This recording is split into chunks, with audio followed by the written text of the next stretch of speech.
Hey guys, this is Mel. If you're listening to this, you are about to hear a super special sneak peek of our latest bonus episode, but fair warning, this is just a sneak peek. Don't hurt us.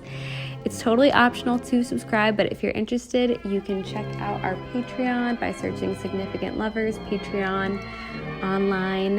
Hope you enjoy.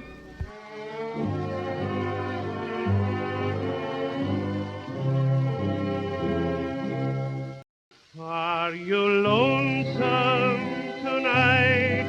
Do you miss me tonight? Are you sorry we drifted apart? Does your memory stray? Mileva, Maric. Okay, Mileva, Maric, and Albert Einstein. Wow. This is Einstein's first marriage. Wait, but before we actually get into the story, we want to shout out our patrons. Yes, we do. The people, our new patrons.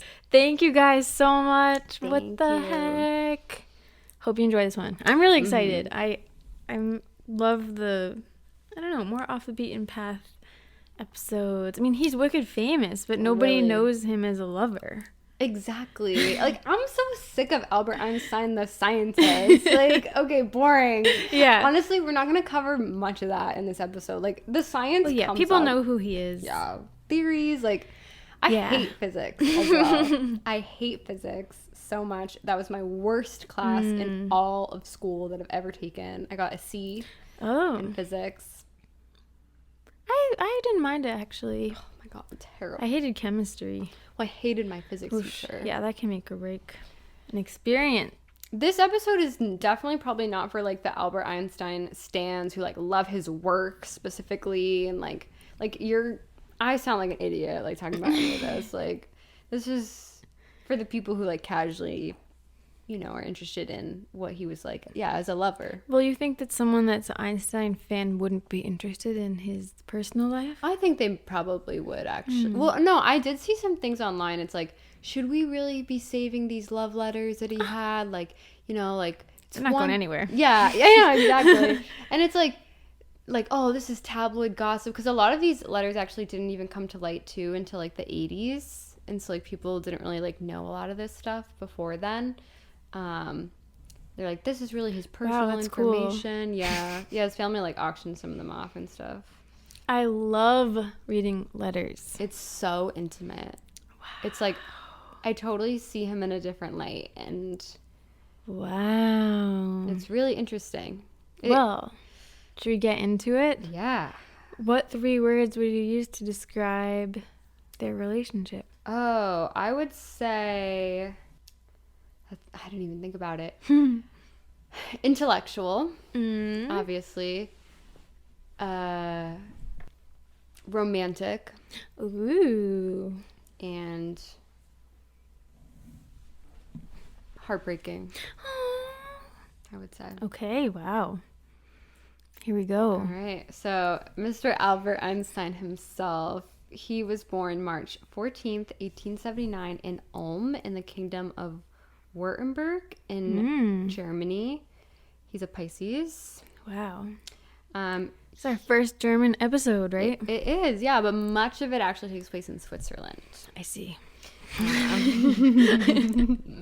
Our first Swiss episode. Yeah, I think so. I think we do have some like German and Swiss listeners from Red of Twilight. I don't know if they're still here, but if you are, thank you. Yeah.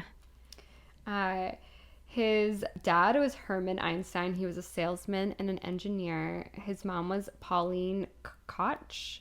She came from an affluent family, but like I think she was just a homemaker. I'm not really sure like what she did. And he had one sister named Maria, but she went by Maja, and she was born when Albert was 2. And I read that Albert really had trouble making friends when he was a kid, and really his sister was kind of like his only friend as a child. And his family, they were secular Ashkenazi Jews. We were talking about that before. Yeah. At 1 year old, his family moved to Munich, and his dad and uncle founded a company that manufactured electrical equipment based on direct current. And he actually, in these very early years of his life, had a really significant speech delay and couldn't talk. Really? Mm-hmm. And his parents were really concerned about him, and they took him to like all these doctors. And eventually he began talking, but even when he did speak, he would repeat sentences to himself a lot. Kind of like that kid in that show The Middle. Oh. I feel like it's like now speculated like maybe he might have been like on the spectrum. Really? But no one can say for sure. Yeah. No one really knows. But because of that, he did have trouble making friends, which was really tough for him. He was obviously really into science when he was a kid. He taught himself science and math. He taught himself algebra and geometry in a single summer at just 12 years old. And at then when he was 12, he began teaching himself calculus as well. Oh my goodness. I never learned calculus at all. Wow. He also loved music. He played the violin, which his mom taught him how to play. And he has said that if he did not become a scientist, he would have become a musician instead. Cool. Yeah. Beautiful.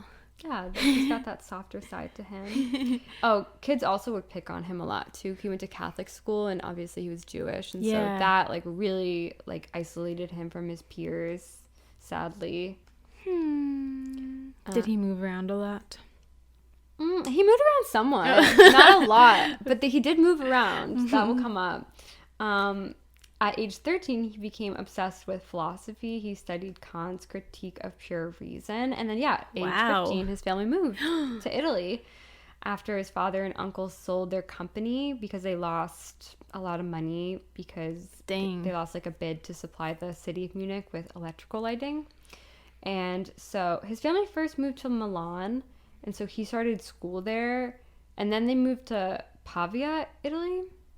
But he stayed at school, and he was really miserable there. I guess he had like a real tough time with the teachers. Like he was really defiant. He didn't like how they were teaching, and he was like the kind of kid who would like speak back to them and stuff. And so then he wrote to his parents like begging for them to take him out of school, and they did.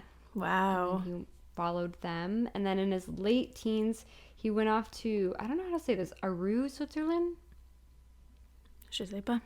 I'm not sure. For secondary school, and then he stayed with there when he went to that school. He stayed with a professor named Josh Whittler, who had an 18-year-old daughter. He was actually 16 at the time, Albert, and he fell deeply in love with this girl. Her name was Maria. Ooh. And yeah, they were like really into each other. Wow. When he was there, but he broke it off later. And I feel like he kind of looked down on her. He didn't think that he was as smart as her. That's like kind of a theme throughout his life, like judging people on their intelligence. And he later said in a letter, she was a foolish darling that can neither do nor understand anything. Oh my God, that's so harsh. But he found it really pretty.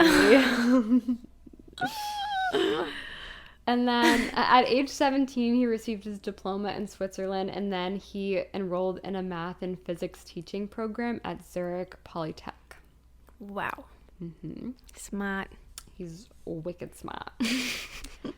And then we have, oh my gosh, how do you say it again? One more time. Mileva Maric. That's the last time. Mileva.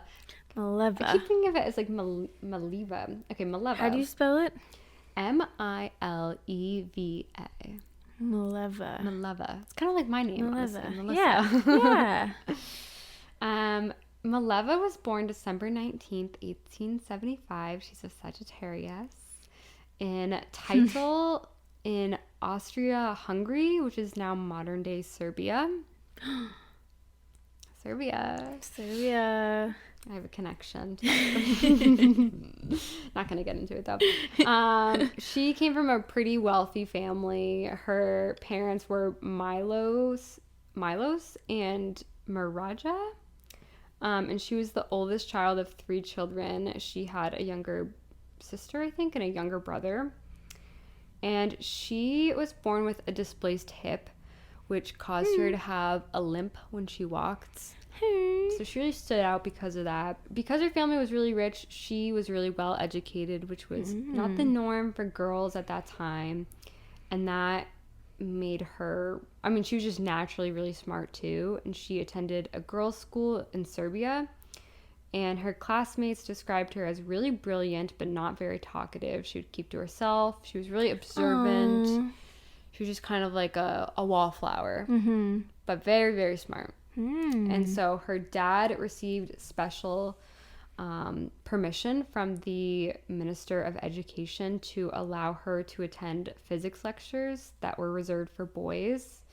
Wow. And then from there, she went off to Switzerland to study math and science, and she received her diploma in 1896, and then also transferred to the same school as Albert at Zurich Polytech, and they were in the same class with each other for their first year, and it was just 5 of them in the program.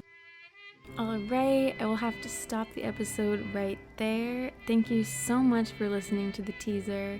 If you want to hear the full episode and many other bonus episodes, you can find them on Patreon. You can search Significant Lovers on the website or download the Patreon app. It works a lot like regular podcast listening apps. And we have tons of other couples on Patreon to listen to. So thank you so much for listening and supporting the show, and we'll get back together next week.